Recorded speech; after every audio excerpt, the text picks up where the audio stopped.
पर उपस्थित हुई हूँ। यहाँ पे कोई ऐसा उग्रवादी आंदोलन नहीं हो रहा है। यहाँ पे हम लोग सारी बहनें उपस्थित हुई हैं सरकार से अपनी मांग रखने के लिए, रिक्वेस्ट करने के लिए।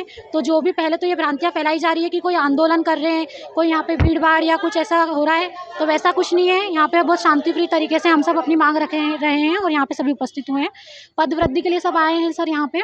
तो सरकार से रिक्वेस्ट है हम लोगों की कि जो अभी महिला सुपरवाइज़र की वैकेंसी निकाली है 2017 के बाद 2024 में वैकेंसी आई है और पूरे 7-8 सालों में इतने कम पोस्ट निकाले गए हैं। मात्र 628 समथिंग कुछ पोस्ट निकली है, जिसमें से 113 खुली भर्ती के लिए।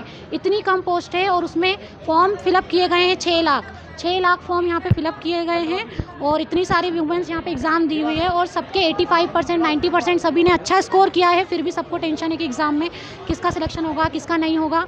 तो हम लोग सरकार से वही मांग रख रहे हैं कि प्लीज़ आप पदवृद्धि करें और जो महिला सशक्तिकरण की आप बात कर रहे हैं उस पर आप उतारू हो।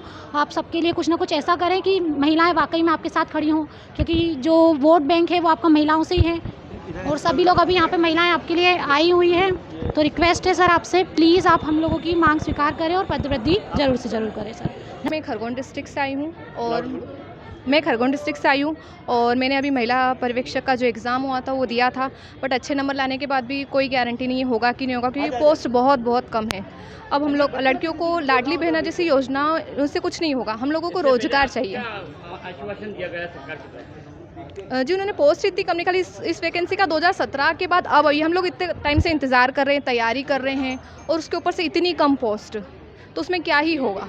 मतलब 100 सिर्फ खुली भर्ती में सिर्फ 113 पोस्ट है और उसमें भी अगर कैटेगरी ST SC OBC कर दो तो मतलब एक को 30-40 मुश्किल से होगी।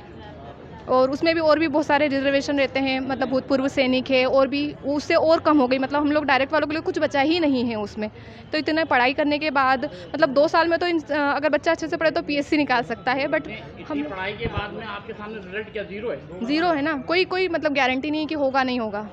तो हम लोग किससे मांग करें? हम लोग सरकार से ही मांग कर सकते हैं रोजगार की। तो जो महिला सशक्तिकरण की इतनी बात करते हैं तो उनसे मेरा निवेदन है कि वो ये पोस्ट बढ़ाए और हम महिलाओं को भी आगे आने का मौका दें।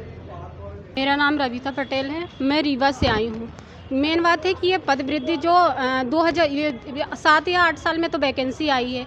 पहले 2017 में तो कुछ 700 समथिंग वैकेंसी आई थी, उस बार 300 ही फॉर्म भरे थे। लेकिन इस बार जो 660 ही फॉर्म आए हैं, 6 लाख। तो इतने में किसका सिलेक्शन होगा? वो भी ओपन की पोस्ट ओनली 113 दिए हैं। 113 में 6 लाख लड़कियां, किसका सिलेक्शन होगा? जो 175 180 वाले उनका भी वो भी कंफ्यूज में कि हमारा होगा कि नहीं होगा। तो हमें पदवृद्धि, हमारा 1000 पदवृद्धि की जाए और आगे की जो और मेन बात ये है जो नॉर्मलाइजेशन का परसेंटाइल का है, तो हमें रो मार्क्स और हमारे नॉर्मलाइजेशन नंबर पूरे दिखाए जाए जैसे रेलवे दिखाता है। हमें वैसी प्रोसेस चाहिए।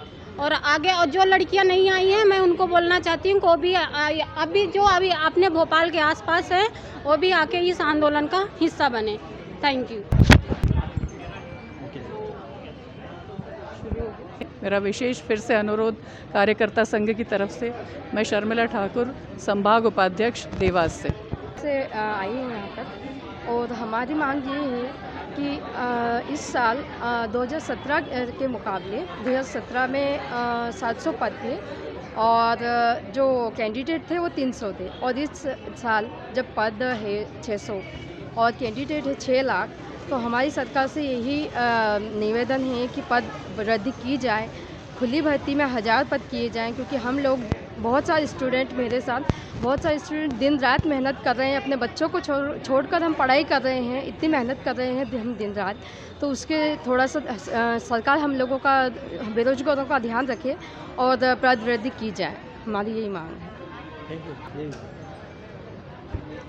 मैं गौरी पटेल होशंगाबाद से हैं। मेरा सरकार से कहना है कि हम लोगों के लिए पद वृद्धि करें, क्योंकि हम लोगों ने बहुत मुश्किल से इस लड़ाई, मतलब इस पोस्ट के लिए पढ़ाई की, बहुत मेहनत की, बच्चे को छोड़कर, परिवार को छोड़कर हम लोग आगे आने की कोशिश कर रहे हैं। हमारा सरकार से कहना है कि हमारे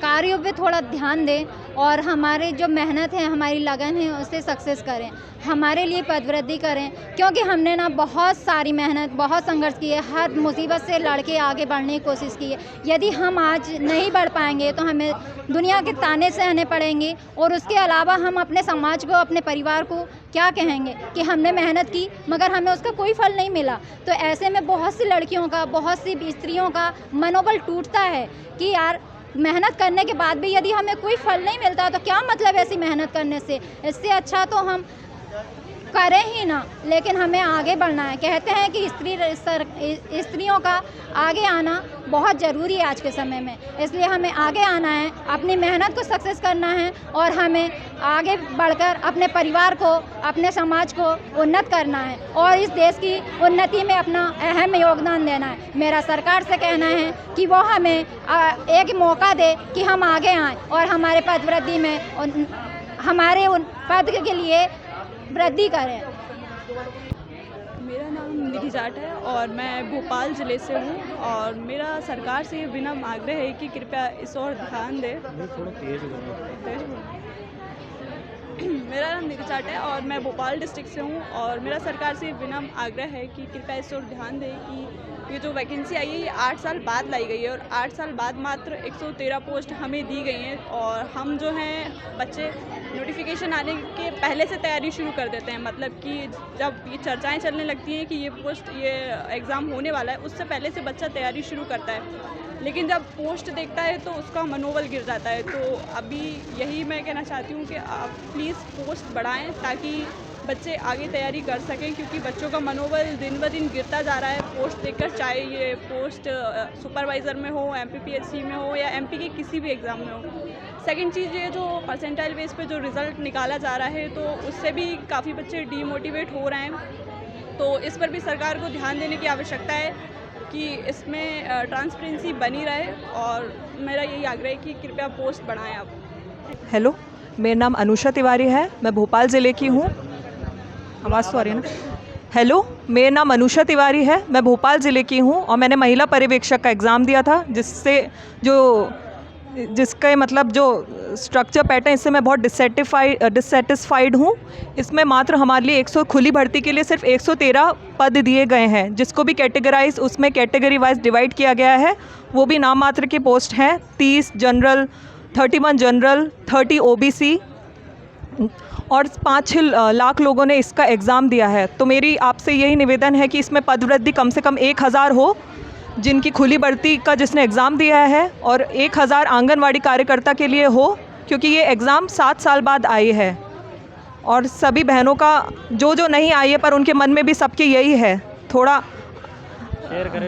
शेयर करें चीज़ों को और सपोर्ट करें, भले वो आ ना पाए पर YouTube के माध्यम से उसके, क्योंकि सबके मन में है जिन ने एग्ज़ाम दिया है। चाहिए पदवृद्धि चाहिए हमको।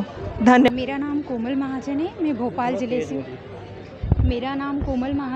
मैं भोपाल ज़िले से हूँ। मैं सरकार के सामने ये मांग रखना चाहती हूँ कि 2017 के बाद महिला पर्यवेक्षक की जो वैकेंसी आई है ओपन भर्ती के लिए 113 पोस्ट, क्या हम ये जान सकते हैं कि अगले साल भी ये वैकेंसी आएंगी? ये सरकार नहीं बता सकती कि हर साल ये वैकेंसी आएंगी या नहीं आएंगी। तो मेरी मांग यह है कि इस साल ही इसकी पदवृद्धि की जाए। 1000 हम पोस्ट मांग रहे हैं ओपन भर्ती के लिए और 1000 आंगनवाड़ी कार्यकर्ता के लिए, तो ये पदवृद्धि की जाए। और दूसरी मांग ये है कि जो परसेंटाइल फार्मूला अभी आया है, इसमें हमारे जो रियल मार्क्स थे वो शो नहीं हो रहे हैं, और दूसरा नॉर्मलाइजेशन के बाद जो मार्क्स हैं वो भी हमें शो नहीं हो रहे हैं, तो उसमें पारदर्शिता लाई जाए। दूसरी चीज़ और ये कहना चाहूँगी कि सरकार से कि आप महिला सशक्तिकरण की बात करते हैं, तो महिला सशक्तिकरण के लिए आवश्यक है कि हमको रोज़गार मिले। तो यहाँ पर हमें रोज़गार के लिए इतनी कम वैकेंसी दी जा रही है, तो महिला सशक्तिकरण किस प्रकार होगा? तो आपसे निवेदन रहेगा माननीय CM जी से कि महिला पर्यवेक्षक की पदवृद्धि की जाए, हमारी मांग मानी जाए। धन्यवाद। यादव है और मैं ग्वालियर से आई हूँ और मैं चाहती हूँ कि महिला सुपरवाइज़र